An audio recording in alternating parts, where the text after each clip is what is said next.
नमस्कार दोस्तों, आप सभी का एक बार स्वागत है मारुति की पाठशाला में। अभी कुछ समय पहले 4 दिन पहले जो त्रासदी जो हुई है, जो कि आपका एक उत्तराखंड के अंतर्गत आपका उत्तरकाशी डिस्ट्रिक्ट में धराली जो प्लेस पड़ता है, जो वहाँ का कस्बा पूरी तरह निस्त नाबूद हो चुका है। जो आपदा आई उसके अंतर्गत वहाँ के लोकल लोग, वहाँ का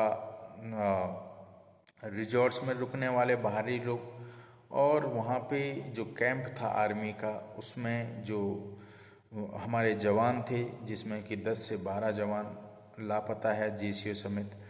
तो इतनी बड़ी क्षति होना इस प्राकृतिक आपदा के अंतर्गत कहीं न कहीं ये हम लोगों को फिर से दोहरा रही है और हम लोगों को सचेत कर रही है कि हम जिस तरीके से अपने एक स्वार्थ के कारण इतने ज़्यादा स्वार्थी होने के कारण हम इतना छेड़छाड़ कर चुके हैं अपनी प्रकृति के साथ, उसका हमें अब दुष्परिणाम भुगतना पड़ रहा है। जिसके अंतर्गत आप देख ही रहे हैं कि जो ऊपर से जिस तरीके से एक क्लाउड बर्स्ट हुआ, जो कि सभी कह रहे हैं, और क्लाउड बर्स्ट के हिसाब से जो पानी और उसके साथ जो दलदल मलबा जिस तरीके से बहा और आया, जितनी तेजी से किसी को भागने का तो छोड़ो, सोचने तक का भी मौका नहीं मिला। किस तरीके से आया होगा और कितनों की ज़िंदगी वो ले चुका है, आप सभी ने देखा होगा रिपोर्ट्स के माध्यम से या फिर अपने टीवी चैनलों के माध्यम से, जो न्यूज़ के ज़रिए आपने सुना होगा। ये जो आपदा है, इस आपदा का मुख्य कारण अधिक बारिश होना ये भी बताया जा रहा है। अगर हम एक प्रकार से गवर्नमेंट एजेंसियों को देखें, जिसके तहत उन्होंने अपना एक वो दिया है जजमेंट, जिसके अंतर्गत उन्होंने कहा है, जैसे कि हमारी जो national disaster management authority of India है, एनडीएमए, उन्होंने जो कहा है कि ये क्लाउड बस्ट नहीं है, ये एक प्रकार से ग्लेशियर का हिस्सा टूट पड़ा था और उसमें काफ़ी दिनों से वो धीरे धीरे धीरे मिट्टी को अपने उसमें जो पकड़ थी उसको कमज़ोर करता जा रहा था। और पानी जब बरसा तो पानी बरसने के साथ साथ 2-3 दिन या 4 दिन लगातार जो बारिश हुई है, उस बारिश करके कभी 20 मिलीमीटर, कभी 30 मिलीमीटर, कभी 10 मिलीमीटर, ऐसे करके जब ज़्यादा बारिश होने के कारण फिर ये खिसक गई मिट्टी और उसके साथ वो अपना जितनी भी डेब्रीज है, जो भी उसके साथ आया, पत्थर, कंकड़, दलदल, सबको पानी एक साथ बहा के लेके आया। और इस तरीके से इतनी तेज़ी में था, क्योंकि हिल एरिया था, तो हिल एरिया में इतनी तेज़ी से निकल के आया कि किसी को संभलने का मौका तक भी नहीं दे पाए ये। और इस तरीके से बहुत जान माल का नुकसान हुआ है दोस्तों, आप सभी ने विजुअल देखी होंगी। लेकिन इस तरीके से ये होना और भी आगे होगा, क्योंकि हम लोग जिस तरीके से बढ़ रहे हैं अपने हिसाब से, वो एक प्रकार से हम प्रकृति से काफ़ी छेड़छाड़ कर चुके हैं। लेकिन एजेंसियों का कहना है कि हमारा पूरा जो हिमालयी क्षेत्र है, जिसके अंतर्गत आपका अरुणाचल, सिक्किम, आपका Ladakh, JNK, Himachal, Uttarakhand, minimum 7,500 glacier हैं, जिनमें से डेंजर जोन में जो ग्लेशियर हैं उसमें से 195 को इन्होंने रेड उसमें घोषित किया गया है। उसके अंतर्गत 195 के अंतर्गत जो 15-16 जो ग्लेशियर टोटल हमारे जो उत्तराखंड में है, उसमें से 4 से 5 ग्लेशियर अभी भी रेड जोन के अंतर्गत हैं।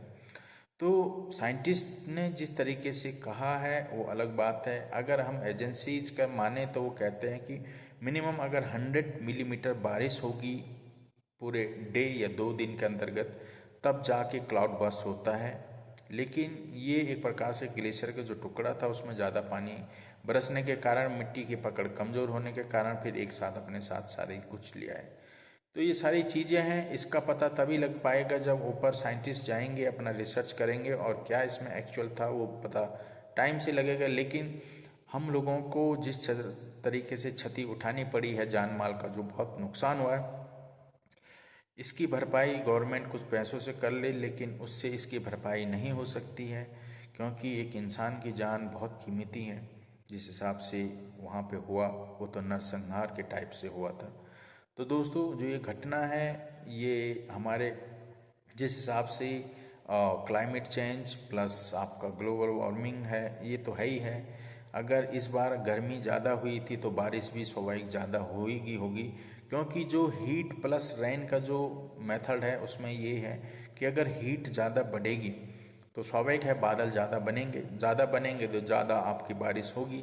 जब ज़्यादा बारिश होगी तो कहीं ना कहीं टूट फूट या फिर लैंडस्लाइड या फिर क्लाउड बर्स्ट या फिर ग्लेशियर का एक हिस्सा टूट के निकल जाना, फिर इस तरीके से होना, ये चीज़ें स्वाभाविक है। तो हम इस तरीके से इस समय अब आ चुके हैं कि हमें बहुत सचेत रहना पड़ेगा।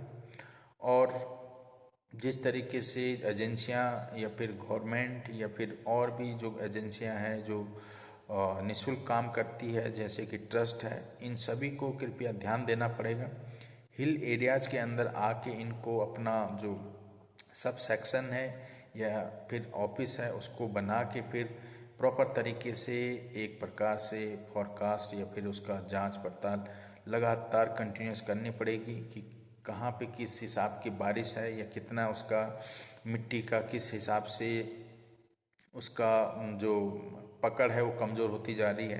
ये सारी चीज़ें प्रॉपर देखना पड़ेगा, तभी जाके हम लोग सुरक्षित रह पाएंगे। अन्यथा मेट्रो सिटी में बड़े बड़े ऑफिस या बड़े बड़े हमारे जितने भी एजेंसियां हैं, गवर्नमेंट हैं, चाहे वो आपकी जो भी है वो काम कर रही है, लेकिन वहाँ से नहीं चल पाएगा, ये मेरा कहना है। बाकी आपको कैसा लगता है प्लीज़ आप बताइएगा। आपको ये वीडियो कैसी लगी? अच्छी लगी तो लाइक शेयर एंड सब्सक्राइब जरूर करिएगा, दोस्त फैमिली के साथ शेयर करिएगा। खासकर अभी इस बरसात के सीज़न में जितने भी हिल एरिया में रहने वाले लोग हैं, कृपया अपना ध्यान दीजिएगा और सचेत रहिएगा, क्योंकि बारिश का जिस हिसाब से चल रहा है ये और भी आगे आने वाले समय में कुछ चीज़ें और भी लेके आएगी, तो कृपया ध्यान रखिएगा। इसी के साथ आप सभी का बहुत बहुत धन्यवाद।